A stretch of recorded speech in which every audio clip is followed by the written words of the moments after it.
Dawn held its breath on the high plain. Eli Ward counted fence posts like prayers. The air smelled of sage and smoke. He turned his horse toward the smoke. Below the ridge, a wagon lay on one wheel, black as thunder, canvas eaten by fire. He swung down. Heat still spoke from the ash. A kettle puddled into silver. A child's tin whistle lay in dust, unburned, bright as a star. A thin sound drifted from the wreck, not wind, not animal. "Hello," he called. The crackle of a last ember answered. He parted the ribs of char and canvas. A woman crouched there, smoke-stung and silent, eyes rimmed red. "Can you stand?" he asked.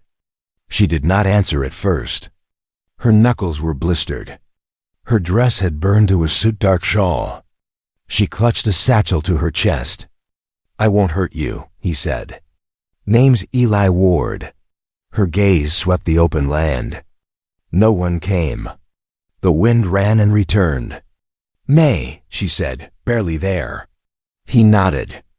"May, we have to move." A gust threw ash like snow.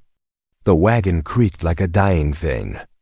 She tried to stand, then sank. "Leg," she breathed. He slid his arms beneath her and lifted. She weighed less than fear.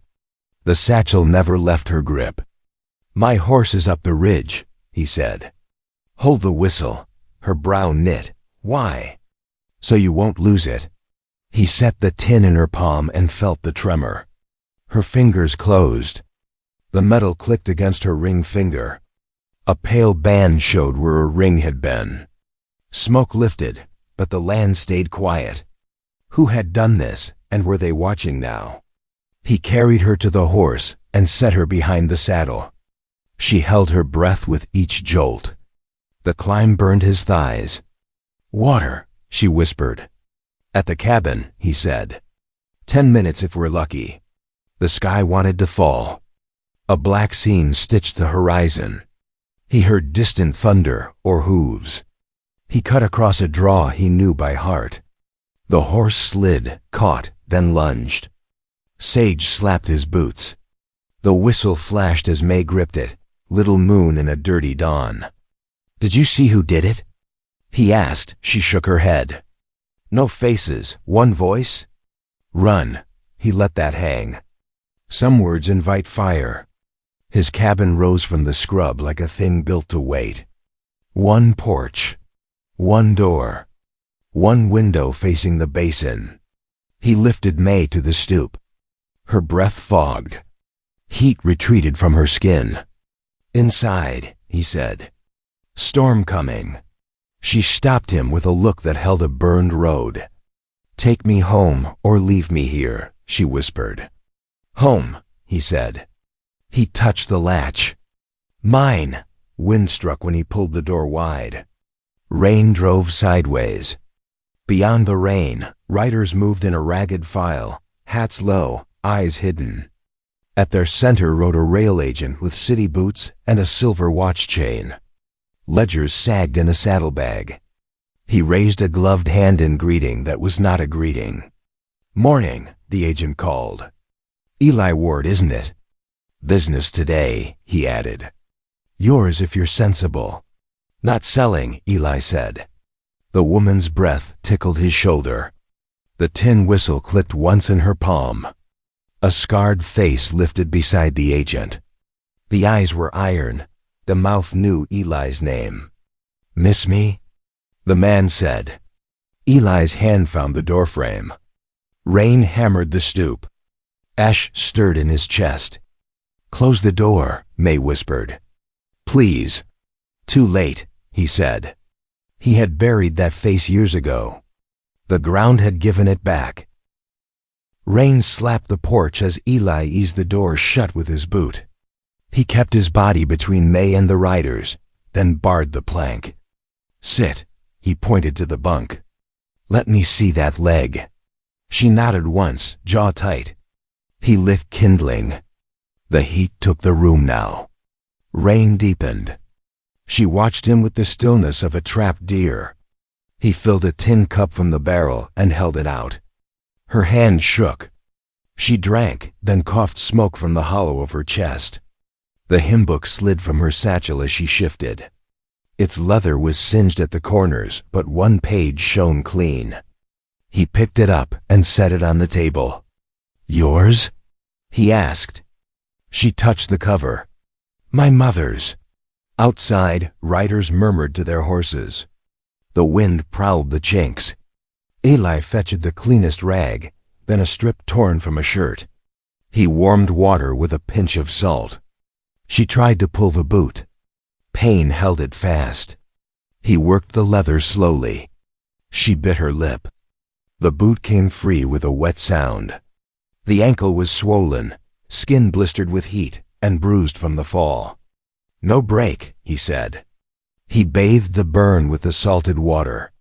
She stared at the hymn book as if a door lived there. "You play?" he asked, nodding at the tin whistle on the table. "When there was time," she said. "Not now?" She shook her head.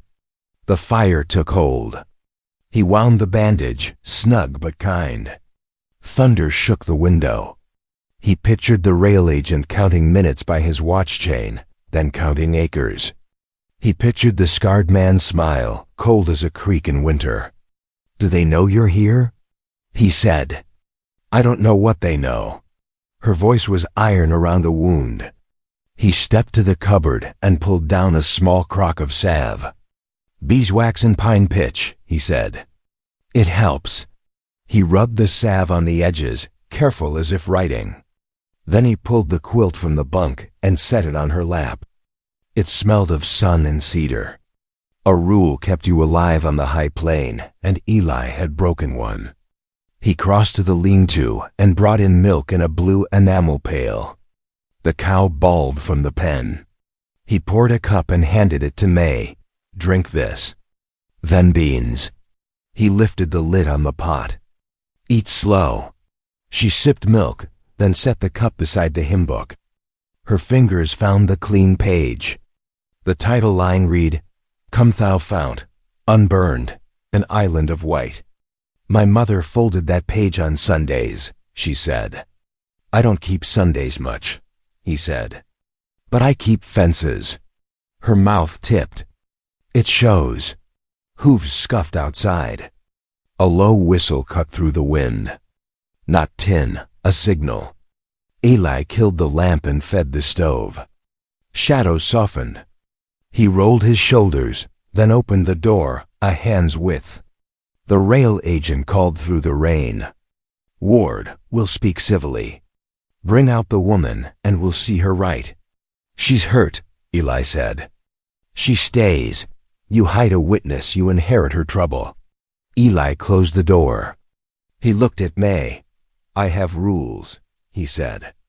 "You're safe if you keep one." She met his eyes. "Say it." "Silence," he said. "No name, no past on my land." "Not until I say." She held his gaze. "Agreed," she said. "But you should know one thing." "What's that?" "They weren't after the wagon," she said. "They were after me."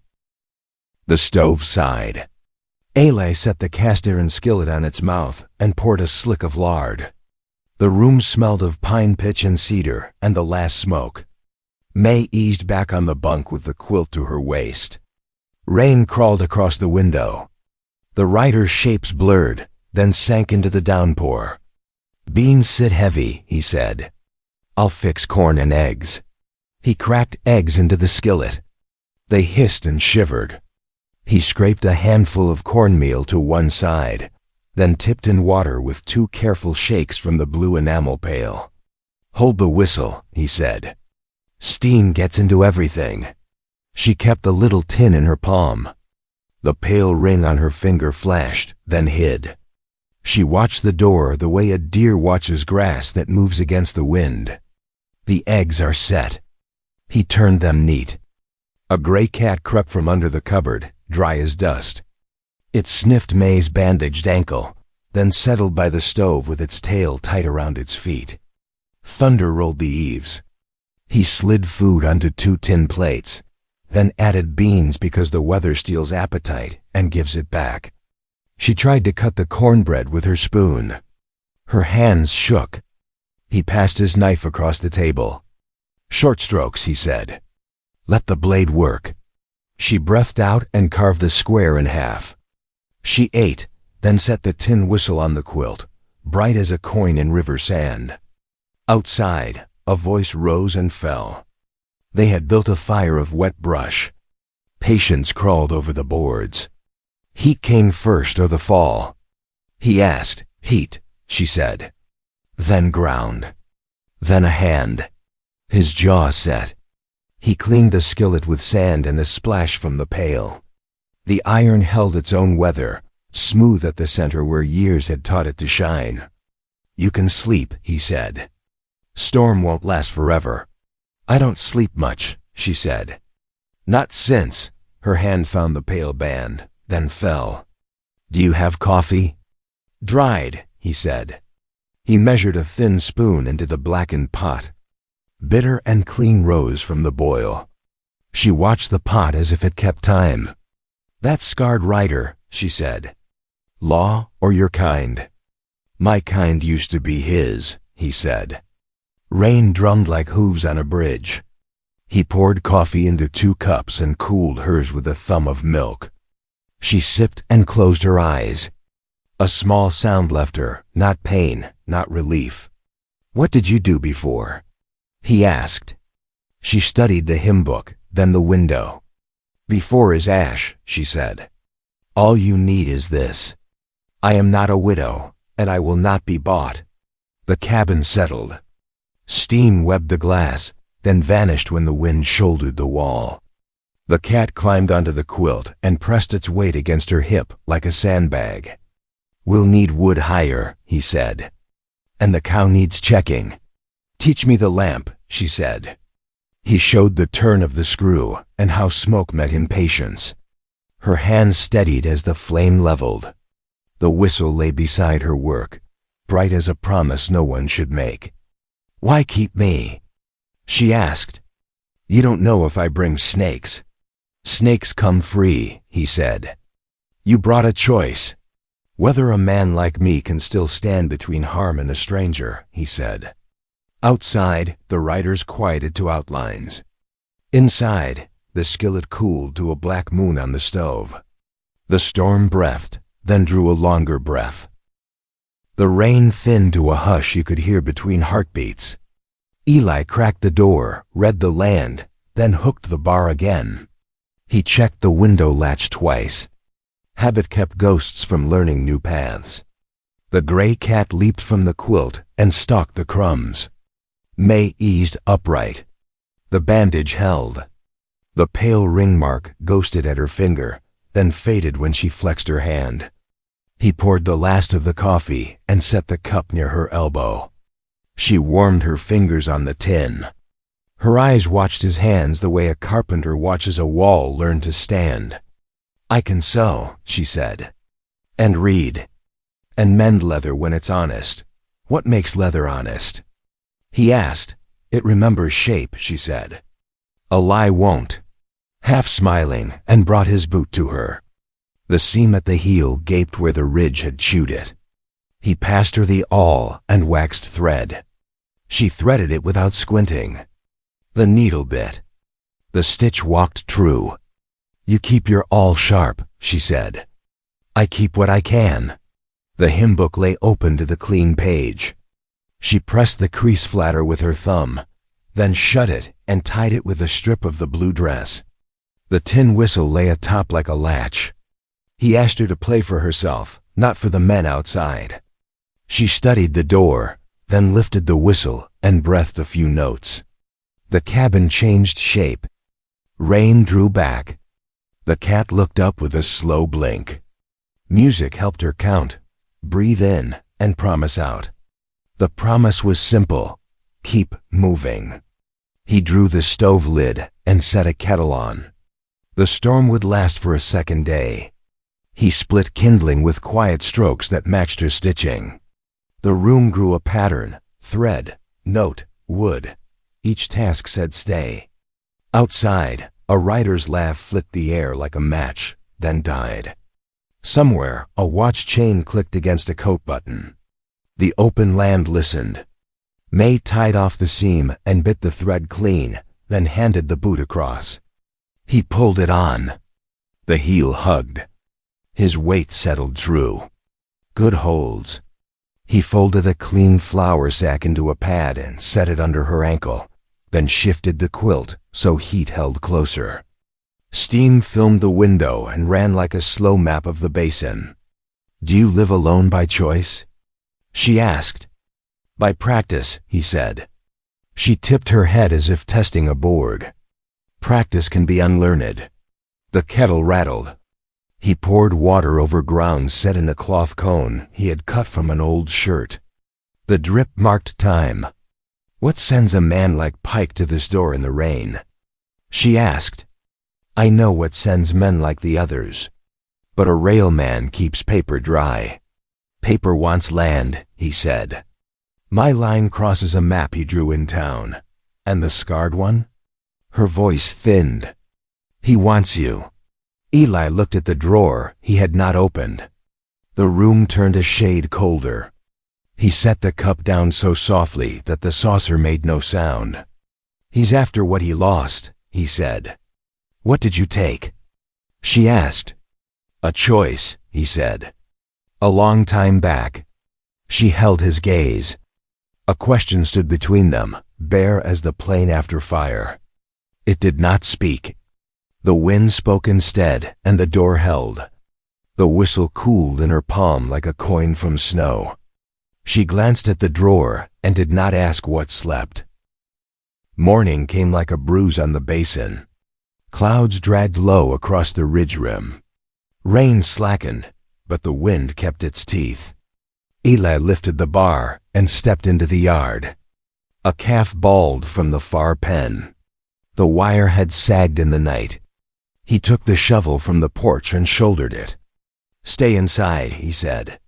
"No," May said. "I can hold a lamp. You'll slow me. Then you'll slow down." She took his walking stick and followed with the lamp hooded. Hoofbeats chopped the ridge, then drifted off. A watcher leaned at the gate. The calf lay tangled in wire and tumbleweed. Eli knelt in the muck. He slid the shovel under the lowest strand and levered slowly. "Metal bit." "Hold the head," he said. May knelt. Mud climbed her dress. She cupped the muzzle and steadied her breath. "Easy," she said. His sleeve caught on a barb and tore. Rain bled through the cloth. A puckered scar showed near his ribs where a bullet had once gone in and come out. Above it, a small brand from a hot spur burned pale. May saw and said nothing. Her grip firmed. The lamp's circle shook, then steadied. Eli worked the shovel like a vow. Wire rose. The calf kicked free with a cry. It stood on shaking legs. May brushed mud from its flank, slow as mercy. "Gate," he said. She limped and lifted the latch. The calf bolted past and found the cow by instinct. He drove the shovel into the mud to clean it, then scraped the wire into a heap. "Thank you," May said. "It's a calf," he said. "It earns thanks by living." He hung the wire on a post. At the gate, the watcher touched 2 fingers to his brim. "He saw your arm," May said. "He saw what he wanted," Eli said. "They think you'll fold," she said. "They miscount," he said. They went back to the porch. The gray cat wound their ankles. May set the lamp on the rail. She tied her hair with the blue strip from the hymn book. The tin whistle flashed, bright as a kept promise. "You didn't take the mark," she said. "They gave it." "It was common," he said. "In a camp where men forgot their names. Do you forget yours?" "Not since I left." Eli shouldered the shovel and crossed to the low spot where rain pooled by the wall. He cut a narrow trench to run water to the draw. Mud slid, but the ditch held. He set flat stones so they would keep. May watched him place each stone true. "You build like it will have to answer for itself," she said. "It will," he said. She limped to the woodpile and carried 2 billets at a time. He let her, because dignity is a kind of heat. When the trench ran clear, he cleaned the shovel against the step. He looked to the ridge. A white stake had sprouted at the far corner of his pasture. A red ribbon snapped on it like a tongue. "What's that?" May asked. "Survey line," he said. "First cut. How long?" "Not long. Pike will post the notice by noon." May rolled the tin whistle and watched the pale ring where a band had been. She looked at the shovel, the wire, and the calf clean at its mother's side. "Can you keep what you can?" she asked. "I can try," he said. Thunder walked back from the hills. The watcher turned his horse and rode toward the stake. Noon would bring paper and men. Wind shouldered Noon toward them. A square of parchment hung on Ely's porch post, oil-stained, sure of itself. He read it once, then twice. A red-black seal told him when to bend. 24 hours, he said. May steadied against the rail and asked to what end. He answered that they must vacate or be removed.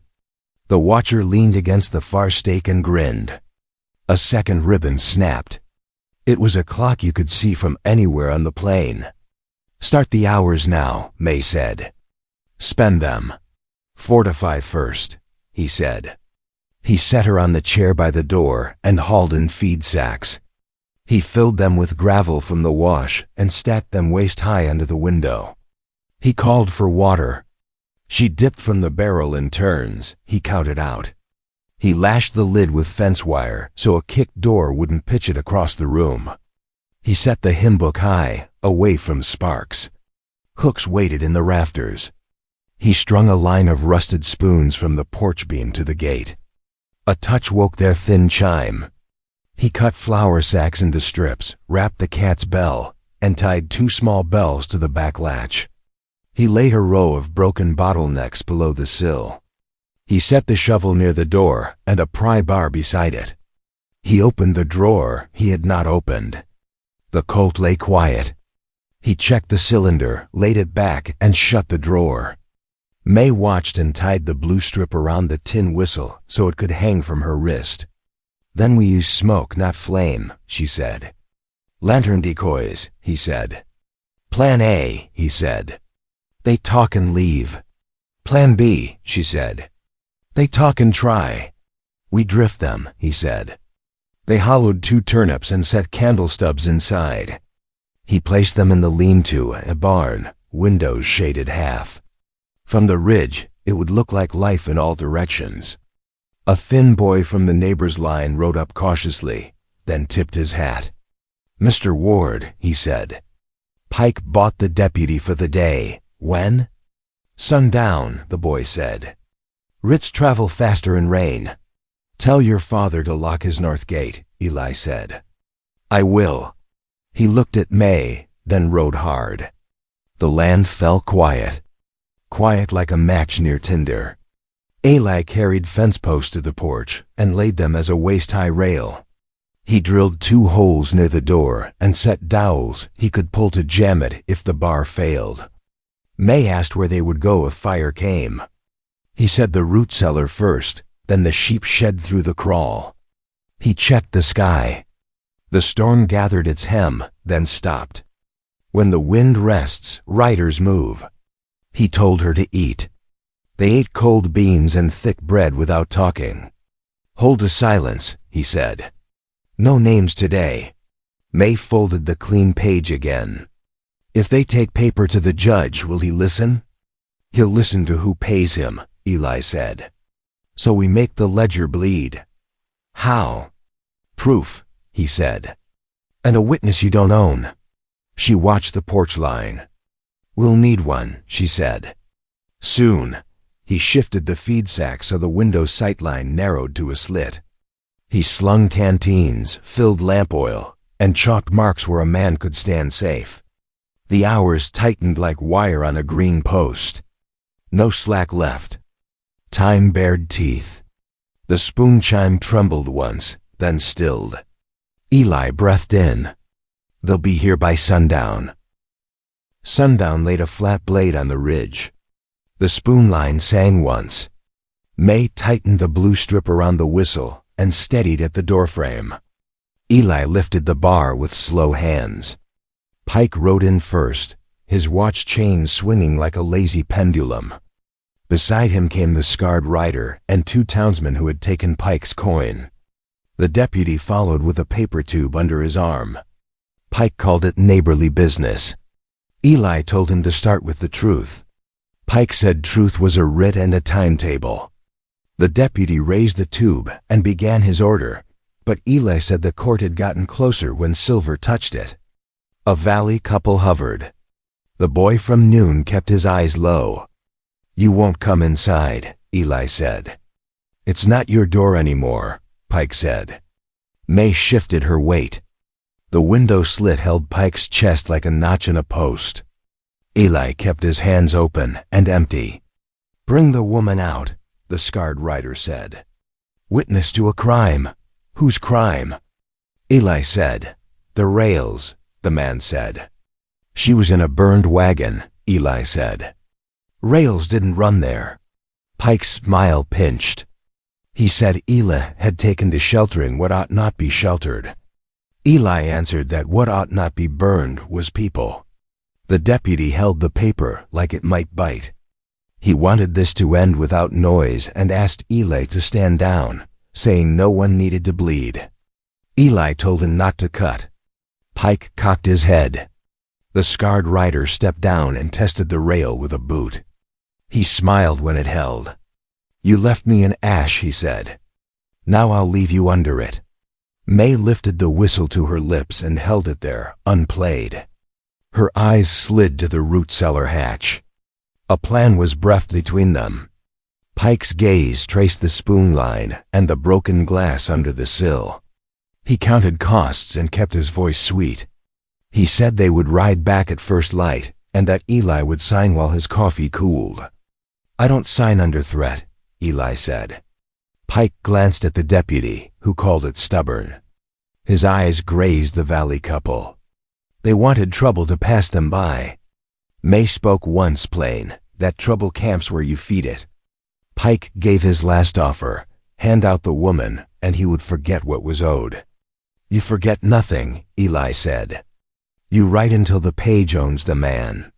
The scarred rider tapped the rail with a knife hilt. "Fetch your drawer," he said. "I laid it down," Eli said. "Then I'll pick it up," the man said. Eli lifted the shovel from the wall and planted it across the jamb like a second bar. "You come through this door, you work," he said. "You sweat for every inch." The watch chain clicked once like a small clock starting over. Pike pulled his reins and promised to return with more men and the judge at dawn. "Bring him," Eli said. They turned their horses.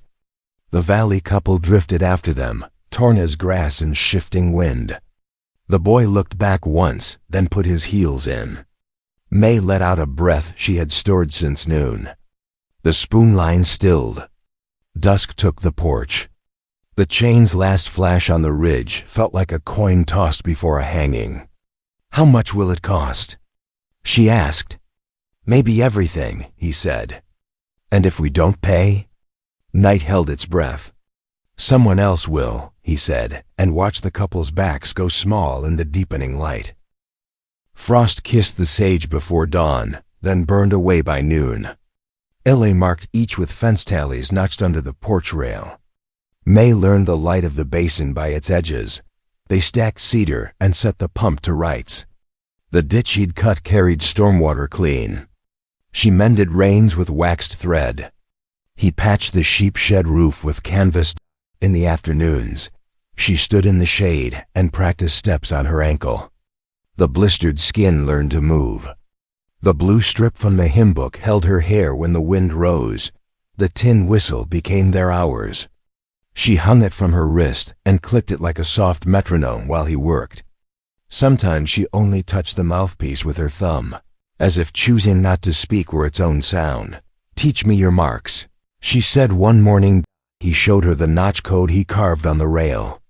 "Fence, weather, Cattle, he said. All the yes and no a day needs. And men? Men are weather, he said. The scarred rider's promise traveled with clouds. They walked lines at twilight. The cat ghosted their heels. She carried the lantern, hooded with his cut sackcloth. He carried the shovel over his shoulder at the creek's elbow. They found a willow limb down by the storm. He cut it clean, then shaved it with a draw knife until it lay like a question in his hands. Nights, he sanded it by lamplight. Bone smooth, she watched without asking. He measured with his palm. He drilled finger holes and bored a mouth. He burned a low pattern at the end, 3 cedar needles and a single blue line. Try it, he said.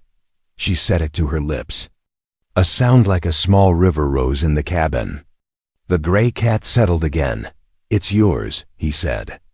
Tin freezes. I can't take it. You already have. Does it scare you? She said, to make something gentle. It steadies me, he said. Like a fence in the wind. The old tin lay in the drawer with the colt. She had polished it once. Now it waited for some other use. Thank you, she said. For the willow. It will hold its shape, he said. Honest wood. They traded small work and learned the weight of quiet. She taught him to stitch a saddle knee with a hidden knot. He taught her the quick square lash that kept bundles tight in the wind. Why no coffee after sundown? She asked once, so I can hear my sleep, he said. Will winter help us? She said, it cuts both ways, he said. Days thin to a clean, cold blue. The valley couple sent eggs by the boy. Word rode the plain that Pike courted the judge with new ledgers. None of it felt like a rumor. Will he come with the judge? She asked. He will. What will you do? What I can. He checked the spool line, then set bells along the cellar crawl. Keep the drawer shut, she said. Until I must, he said. She set bread to rise and laid a small braid across the loaf. The room smelled of yeast and pine. At dusk, she brought him the flute again. She had wrapped the mouth with a thin twist of blue cloth, so the wood would not crack in the cold. She held it out like an answer. Play a measure, she said. He did. The sound found a path between them and stayed. Do you trust me? She said. I do, he said. Enough to stay? She said. Until it's done, he said. Then teach me, she said. Tomorrow, he said. Before dawn. Night listened. The ridge held still. Dawn came thin and sharp. Cold first, then silence. Eli walked the ridge. May checked the spool line and cellar bells. The ditch ran clear to the draw. Today, she said. Today, he said. They mapped the ground with a stick on the porch step. Creek elbow, sheep shed, root cellar, willow draw.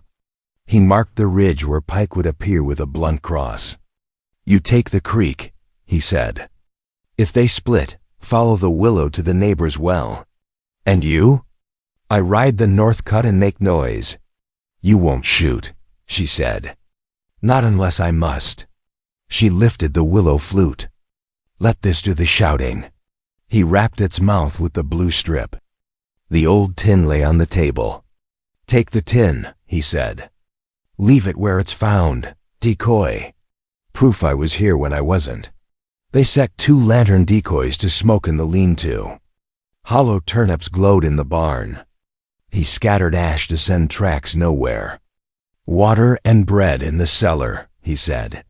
2 hours if we sink and wait. Mid-morning wore a wolf's face. Clouds stacked over the ridge. The spoon line chimed once, then long. Pike rode out of the north with 5. The scarred rider led 2 more along the wash. A deputy trailed them with a tube of paper. Pike lifted the writ and smiled. Eli stepped into the yard with the shovel. No trespass, he said. Turn back. Pike planted a man at the cistern and another at the shed. The scarred rider cut toward the creek with his pair. Now, Eli said. May slipped through the crawl and vanished into sage. Eli swung into the saddle from the far side. He slapped the horse and sent it along the north cut, riderless at first. Then he caught the stirrup and hauled up. He blew the tin whistle, then threw it into the churned wash. It rang once and flashed, then sank. He led the chase toward the willow draw, then veered left. He tossed an oily rag into the wet brush. Smoke rose in a fat column. 2 riders turned, fooled by fire. May reached the creek and found it sound wrong. No frogs, no birds. Only wind.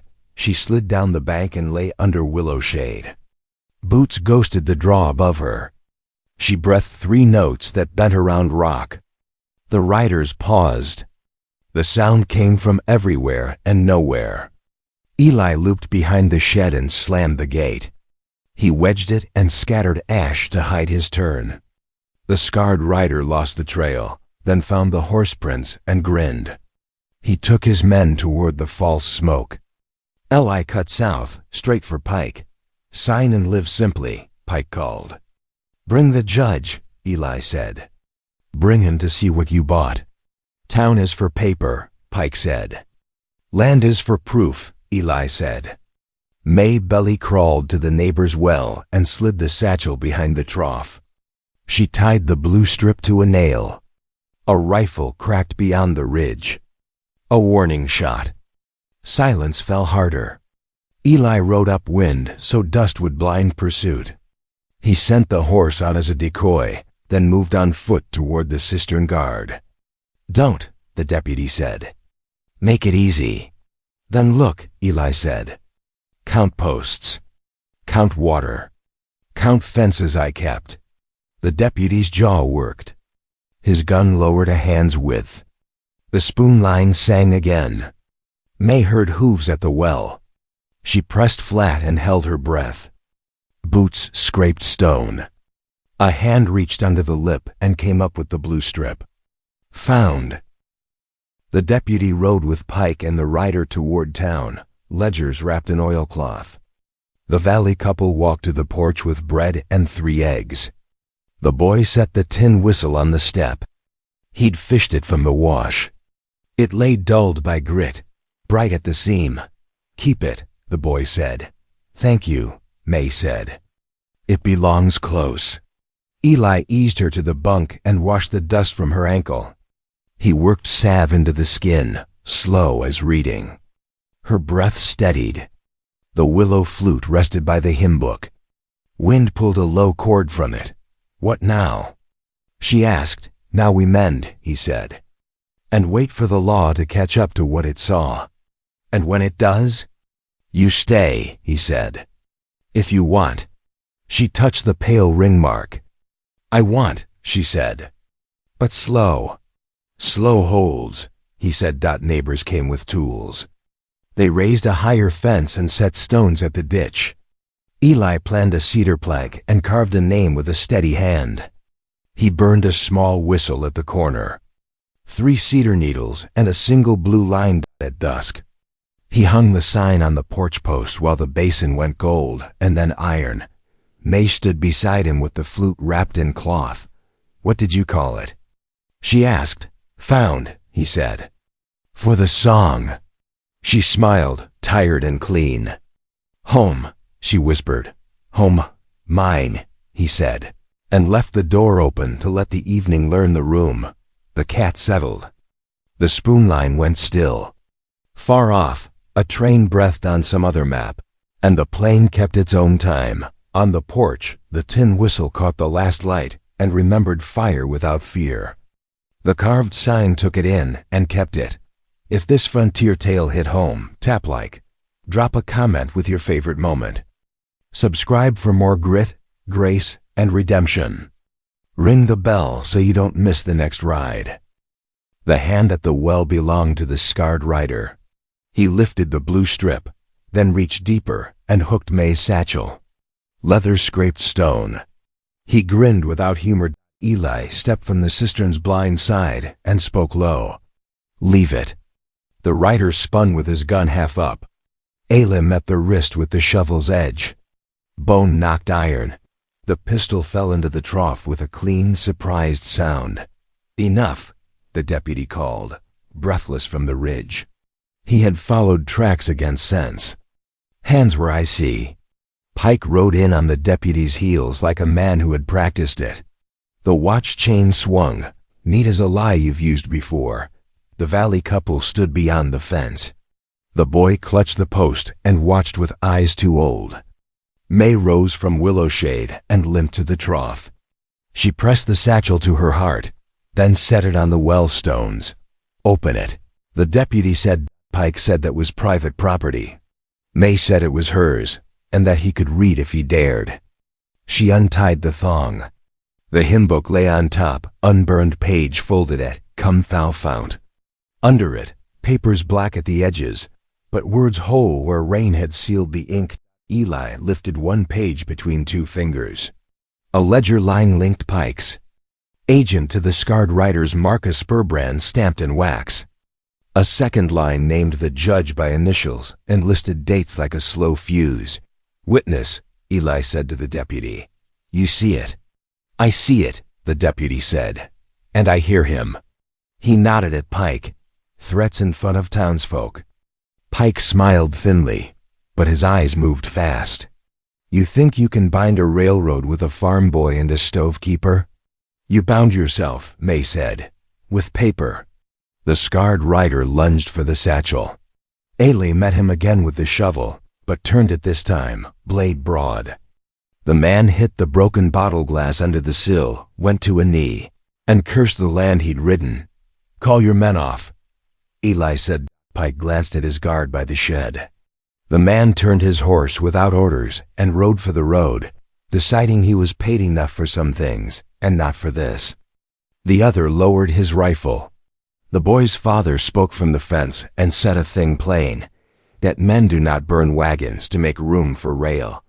"Arson, conspiracy, attempted murder," the deputy said, tasting each word.